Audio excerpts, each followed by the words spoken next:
అందరికీ నమస్కారం అండి. ఈసారి వీడియోలో అక్కినేని నాగేశ్వరరావు గారు, వాణిశ్రీ గారు నటించిన 'జగపతి పిక్చర్స్' వారి 'బంగారు బాబు' చిత్రం గురించి మాట్లాడుకుందామండి. 'బంగారు బాబు' చిత్రం 53 సంవత్సరాలు పూర్తి చేసుకుంది విడుదలై. 1973 మార్చి 15న విడుదలైంది ఈ చిత్రం మొట్టమొదటిసారిగా. 'బంగారు బాబు' సినిమా దసరా బుల్లోడు తీసిన 2 సంవత్సరాలకొచ్చింది 'జగపతి' బ్యానర్ నుంచి. నిర్మాత, దర్శకుడు విబి రాజేంద్ర ప్రసాద్, సంగీతం కెవి మహాదేవన్ గారు, ఛాయాగ్రహణం ఎస్ వెంకటరత్నం గారు. ఈ చిత్రం ఆ రోజుల్లో 12 కేంద్రాల్లో 100 రోజులు పైగా ఆడిందండి. అది చిత్ర విశేషాలు, ముఖ్య విశేషాల గురించి చెప్పుకుంటే. చిత్రంలోని పాత్రలు, పాత్రధారులు గురించి మాట్లాడుకునే ముందు 'దసరా బుల్లోడు' చిత్రం పూర్తిగా పల్లెటూరి వాతావరణంలో తీశారు రాజేంద్ర ప్రసాద్ గారు. ఈసారి 'బంగారు బాబు' సినిమాకి రాజేంద్ర ప్రసాద్ గారు కొంచెం డిఫరెంట్‌గా స్టోరీని ఎన్నుకొని తీశారండి. అంటే పట్టణ ప్రాంతం స్టోరీగా చెప్పుకోవచ్చు ఈ సినిమా కథ గురించి. అది. తర్వాత చిత్రంలోని పాత్రలు, పాత్రధారులు చూసుకుంటే బుచ్చిబాబు పాత్రలో అక్కినేని నాగేశ్వరరావు గారు ముఖ్య పాత్రధారి. వాణి అంటే సినీ నటిగా నటించారు వాణిశ్రీ గారు ఇందులో. ఆమె పేరు ఇందులో వాణి. తర్వాత బుచ్చిబాబు తండ్రి రాఘవయ్యగా ఎస్వి రంగారావు గారు, బుచ్చిబాబు చెల్లెలు చంద్రగా జయంతి గారు, వాణి అన్న డాక్టర్ రామ్మోహన్‌గా జగ్గయ్య, వాణి మేనమామ జగన్నాథంగా నాగభూషణం, తర్వాత రంగనాథం గారుగా గుమ్మడి ఈ చిత్రంలో నటించారండి. ముఖ్యంగా చిత్రం అంతాను వీరు కాకుండా ఇంకో నలుగురు ముఖ్య పాత్రల్లో గెస్ట్‌లుగా నటించారు. వారేంటంటే ఈ సినిమాలో చెప్పుకున్నాం గదా! వాణిశ్రీ గారి పాత్ర సినీ నటి వాణి పాత్రని. అంచేత సినిమా నటులు నలుగురు కూడా గెస్ట్‌గా కనిపిస్తారు. కృష్ణ, శోభన్ బాబు, శివాజీ గణేషన్ గారు, హిందీ నుంచి రాజేష్ ఖన్నా గారు. ఈ నలుగురు కూడా ఈ చిత్రంలో గెస్ట్ పాత్రల్లో కనిపిస్తారు. అది కూడా ఒక విశేషం ఈ సినిమాకి. స్థూలంగా చిత్రకథ చూసుకుంటే బుచ్చిబాబు ఒక స్టేషన్ మాస్టారు. ఊటీ దగ్గర ప్లేస్‌లో ఒక చోట. వాణి ఏమో సినిమా నటి. ఒకసారి ఔట్‌డోర్ షూటింగ్‌కొస్తూ తప్పించుకొని వచ్చి ఔట్‌డోర్ షూటింగ్ నుంచి ఆమె బుచ్చిబాబు ఇంటికి చేరుతుంది. బుచ్చిబాబు ఆమెకు ఒక రాత్రి కోసం ఆశ్రయం ఇస్తాడు. కానీ ఆ చుట్టుపక్కలందరూ కూడా వాణి బుచ్చిబాబు భార్యే అనుకుంటారు. అక్కడి నుంచి ప్రారంభమవుతుంది సినిమా కథ.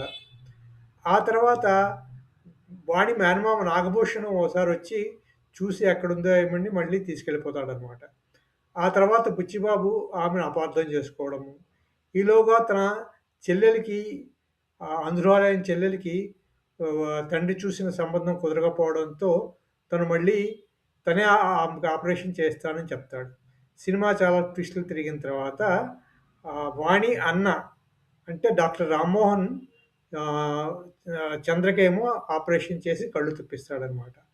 చివరికి రాణిని నాగభూషణం వేసిన పాత్ర జగన్నాథం దుష్ట దుష్ట పాత్ర నుంచి ఆగా బుచ్చిబాబు రక్షిస్తాడు. దాంతో చిత్రం సుఖాంతం అవుతుందనమాట. ఈ చిత్రంలో ఇంకోటేంటంటే నాగేశ్వరరావు గారు హెలికాప్టర్ ఫైట్స్ అవి చేశారు. అది కూడా ఈ చిత్రంలో ఒక విశేషంగా చెప్పుకోవాలి. మొట్టమొదటిసారిగా హెలికాప్టర్ ఫైటు ఈ తెలుగు చిత్రంలో చూపించింది 'బంగారు బాబు' చిత్రమే అనుకుంటాను. అంతకుముందు అంతగా ఎక్కడ తెలుగు చిత్రాల్లో హెలికాప్టర్ ఫైట్స్ చూపించినట్టు లేదు. తర్వాత ఈ చిత్రంలో పాటలు. కెవి మహాదేవన్ గారు పాటలన్నీ కూడా చాలా సూపర్ డూపర్ హిట్స్‌గా వచ్చాయి. ఆత్రేయ గారు అన్ని పాటలు రాశారు. మొత్తం అదో విశేషం ఈ చిత్రానికి. పాటలు, మాటలు ఆత్రేయ గారే. ముఖ్యంగా ఇందులో చెప్పుకోవాల్సిన పాటలు 'చెంగావి రంగు చీర కట్టుకున్న చిన్నది', తర్వాత 'శ్రీరామచంద్ర నారాయణ', 'ఎన్ని కష్టాలు వచ్చాయిరా నాయన', 'తగిలిందయ్యో తగిలింది పైరగాలి ఎగిరిందమ్మో ఎగిరింది పైట కొంగు', తర్వాత 'ఏమనుకున్నావు నన్నేమనుకున్నావు పిచ్చివాడిననుకున్నావా' అన్న పాట, 'ఏడడుగుల సంబంధం ఏనాడో వేసిన బంధం', తర్వాత ఇవి ముఖ్యంగా చెప్పుకోవాల్సిన పాటలు. మొత్తం 7 పాటలున్నాయి ఆ సినిమాలో. 7 పాటలు బావుంటాయి. 7 పాటలు సూపర్ డూపర్ హిట్ సాంగ్స్ ఆ రోజుల్లో అన్నమాట. అది ఈ చిత్రంలో పాటల గురించి చెప్పుకోవాల్సిన విశేషం. 'జగపతి' వారి సినిమాల్లో చెప్పుకోవాల్సిన విశేషం ఏంటంటే వారి అన్ని సినిమాల్లో కూడా పాటలు చాలా చాలా బాగుంటాయి. అలాగే ఈ చిత్రంలో కూడా పాటలు చాలా బాగా ఉంటాయన్నమాట. అవండి 'జగపతి ఆర్ట్ పిక్చర్స్' వారి 53 సంవత్సరాలు పూర్తి చేసుకున్న 'బంగారు బాబు' చిత్ర విశేషాలు. ఈ చిత్రం 1973లో యూనివర్సిటీలో ఫైనల్ ఇయర్‌లో ఉండగా చూసిన చిత్రం మేమందరం. అక్కడ అక్కినేని అభిమాన అందరం కలిసి చూసాం ఈ చిత్రాన్ని. అది ఇప్పుడు మాట్లాడుతుంటే అది కూడా ఒక గుర్తుకొచ్చిందనమాట. అవండి అక్కినేని నాగేశ్వరరావు గారు, వాణిశ్రీ గారు నటించిన 'జగపతి ఆర్ట్ పిక్చర్స్' వారి సూపర్ హిట్ చిత్రం 'బంగారు బాబు' విశేషాలు. మళ్ళీ మరో వీడియోలో మరో చిత్రం విశేషాలతో కలుసుకుందాం. అంతవరకు సెలవు. ఈ వీడియో మీకు నచ్చితే షేర్ చేయండి, సబ్స్క్రైబ్ చేయండి, లైక్ చేయండి.